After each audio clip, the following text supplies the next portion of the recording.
کشمیریوں سے یکجہتی کے اظہار کے لیے ہمارے ملک پاکستان میں باقاعدہ سرکاری سطح پہ دن منایا جا رہا ہے۔ اس بہانے لوگ کم از کم ان مظلوموں کی پکار کو شیئر کرتے ہیں، ان سے دکھ درد کا اظہار کرتے ہیں۔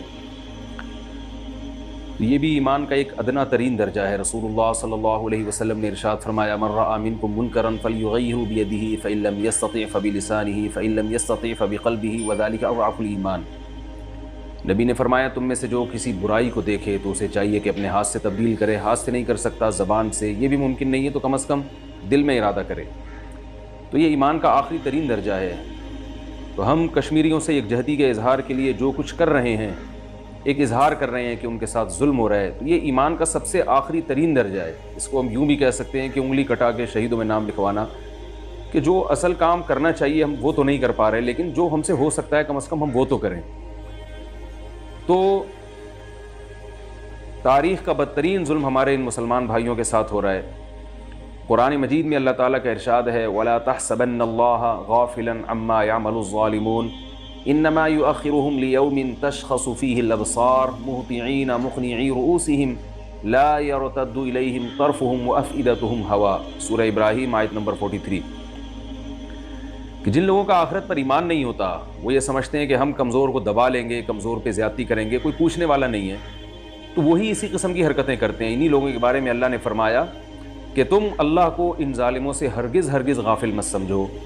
انما یؤخرہم لیوم تشخص فیہ الابصار۔ آج کشمیر میں جو ظالم دندناتے ہوئے گھوم رہے ہیں، معصوم بچوں پہ، عورتوں پہ، بوڑھوں پہ ظلم کر رہے ہیں، تو اللہ نے انہی کے بارے میں قرآن مجید میں آیات نازل کی اور اہل اسلام کو تسلی دی ہے جو بھی مظلوم ہیں۔ اور ان آیتوں کا آج بہت بڑا مصداق اہل کشمیر ہیں کہ یہ جو ظالم دندناتے ہوئے گھوم رہے ہیں اور اس پر دنیا خاموش ہے اور اس ٹھنڈے پیٹوں اس ظلم کو برداشت کیا جا رہا ہے، یعنی اسے اگنور کیا جا رہا ہے، اسے نظریں چرائی جا رہی ہیں، تو اللہ فرماتے ہیں کہ ایک دن عدالت کا آنے والا ہے جس میں اللہ کی عدالت قائم ہوگی۔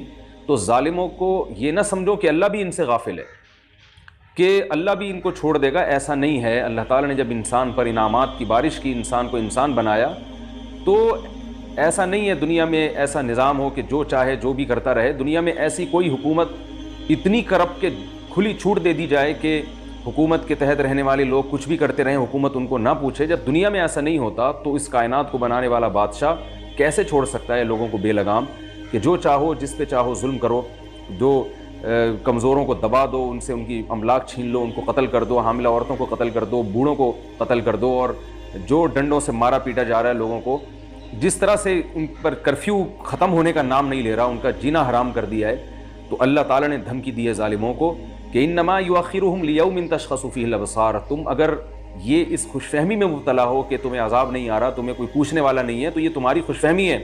سنستدرجہم من حیث لا یعلمون، فرمایا ہم ان کو ڈھیل دے رہے ہیں اس طرح سے کہ ان کو پتہ بھی نہ چلے۔ اور انما یؤخرہم لیوم تشخص فیہ الابصار، اللہ ان ظالموں کو اس لیے نہیں پکڑ رہا کہ اللہ نے پکڑ کا ایک دن رکھا ہے جو ججمنٹ کا دن ہے، جس دن ایسا خوف ہوگا ان ظالموں پر کہ ان کی آنکھیں کھلی کی کھلی رہ جائیں گی۔ مہطعین مقنعی رؤوسہم لا یرتد الیہم طرفہم وافئدتہم ہوا، خوف کے مارے پلکیں نہیں جھپک پائیں گے، اور سر ان کے خوف سے اٹھے ہوئے ہوں گے، اور دل ان کے خالی ہو چکے ہوں گے عقل و شعور سے۔ ایسی دہشت کا عالم ہوگا۔ اور لا یرتد الیہم طرفہم، اور سر ان کے خوف سے اٹھے ہوئے ہوں گے اور دل ان کے خالی ہو چکے ہوں گے عقل و شعور سے۔ ایسی دہشت کا عالم ہوگا۔ اور لا یرتد الیہم طرفہم وافئدتہم ہوا وانذر الناس یوم یاتیہم العذاب، اے نبی آپ ان لوگوں کو ڈرا دیں قیامت تک آنے والے انسانوں کو اس اللہ کے کلام کے ذریعے۔ اور اللہ نے دیکھیں کلام کو محفوظ کیا، 1400 سال کے بعد بھی اللہ کا کلام اسی طرح محفوظ ہے، اور اس میں ظالموں کے لیے یہ دھمکی آج بھی موجود ہے۔ اور اس دھمکی میں یہ ڈرایا جا رہا ہے کہ ایسے دن کے عذاب سے ان کو ڈرا دیں کہ جس دن جب عذاب آئے گا فیقول الذین ظلموا ربنا اخرنا الی اجل قریب نجیب دعوتک ونتبع الرسل، کہ یہ کہیں گے کہ اللہ ہمیں کسی طرح دنیا میں تو دوبارہ لوٹا دے تاکہ ہم تیری پیغمبروں کی دعوت پر لبیک کہیں، اور جو ہم دنیا میں ظلم زیادتی کرتے رہے ہم اس سے توبہ کریں۔ تو ایک دن آنے والا ہے، تو یاد رکھیں قرآن مجید میں اللہ نے اس سے پہلے بڑے بڑے ظالموں کے واقعات بیان کیے ہیں، ان واقعات میں مظلوموں کے لیے تسلی ہے۔ ایک واقعہ اللہ نے بیان کیا فرعون کا، ایک واقعہ اللہ نے بیان کیا قارون کا۔ قارون کو اللہ نے دولت دی، اس دولت کے نشے میں پاگل ہو گیا۔ فرعون کو اللہ نے حکومت دی، حکومت کے نشے میں پاگل ہو گیا۔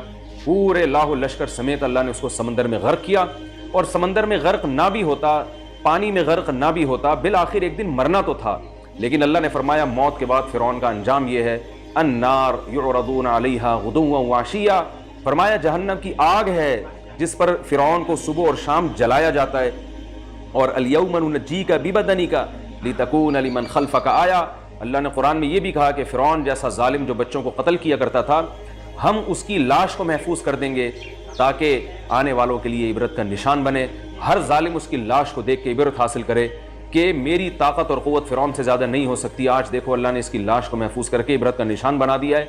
تو ہندوستان میں جو لوگ مسلمانوں پر ظلم کر رہے ہیں انہیں عبرت حاصل کرنی چاہیے کہ ظالموں کا انجام اچھا نہیں ہوتا، ظالموں کی حالت کو دیکھ کر کبھی خوش نہیں ہونا چاہیے، ان کے فیوچر کو دیکھ کے انسان کو کانپنا چاہیے، یہ قابل ترس ہیں کہ ان کا انجام بہت برا ہونے والا ہے۔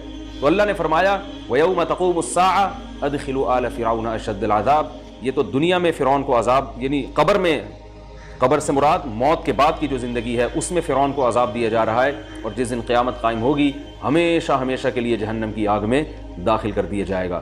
تو جو لوگ بھی کشمیر کے نہتے مسلمانوں پر ظلم کر رہے ہیں، کمزوروں پر ظلم کر رہے ہیں، انہیں اللہ کے اس کلام سے ڈرنا چاہیے، اور اگر وہ اللہ کے کلام کو کلام نہیں مانتے تو اتنی سینس تو ہر شخص میں ہوتی ہے کہ یہ کیسے ممکن ہے کہ بنانے والے نے پیدا کر کے چھوڑ دیا ہو کہ جو چاہے کرتے پھرو، وہ پوچھے نہیں۔ دنیا میں ہر ایک کی پیدائش کا ہر چیز کا ایک مقصد ہوتا ہے، کیا انسان کا یہ مقصد ہے کہ وہ جس کا چاہے حق دبا لے اور وہ اللہ کی نعمتوں سے فائدہ اٹھائے مگر جو چاہے کرتا رہے؟ کیا کوئی پوچھنے والا نہیں ہے؟ کیا بنانے والا جو کریٹر ہے وہ اتنا غافل ہے کہ بنا کے چھوڑ دے گا؟ ایسا نہیں ہے۔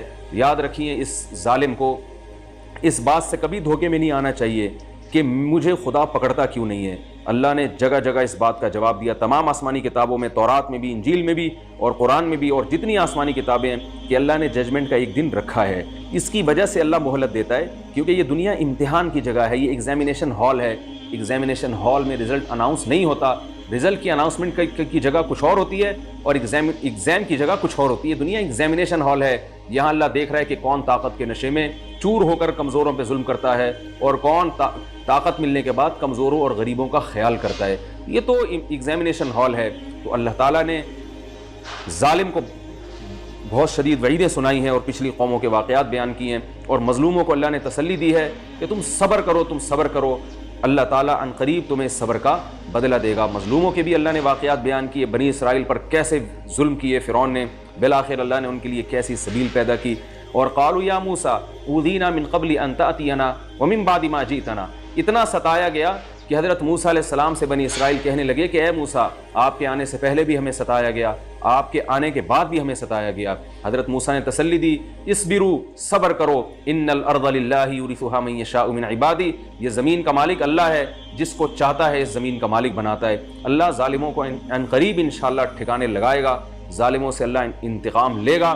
ہمارے جو کمزور کشمیری مسلمان بھائی ہیں، ہماری ہمدردیاں ان کے ساتھ ہیں، ہم ان کے لیے دن رات دعائیں کرتے ہیں، اور نبی صلی اللہ علیہ وسلم کی صحیح حدیث ہے کہ تمام مسلمان ایک جسم کی مانند ہیں، ایک حصے کو تکلیف ہوتی ہے دوسرا متاثر ہوتا ہے۔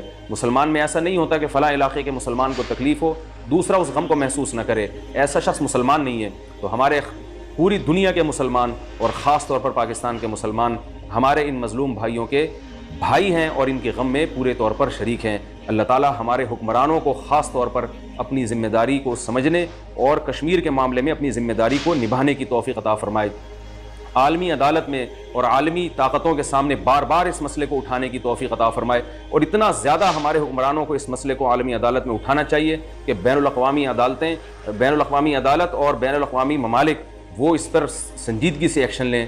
لیکن افسوس کہ جتنا مسئلہ اٹھانا چاہیے، جتنا اس کو عالمی سطح پہ اس ایشو کو ڈسکس کرنا چاہیے، اتنا زیادہ کام ہو نہیں رہا۔ اللہ تعالیٰ ہمارے حکمرانوں کو بھی ہدایت دے اور ہماری عوام کو بھی، اور اللہ ظالموں کو ہدایت دے جو ہدایت کے قابل نہیں ہیں، اللہ تعالیٰ ان کو تباہ و برباد فرمائے۔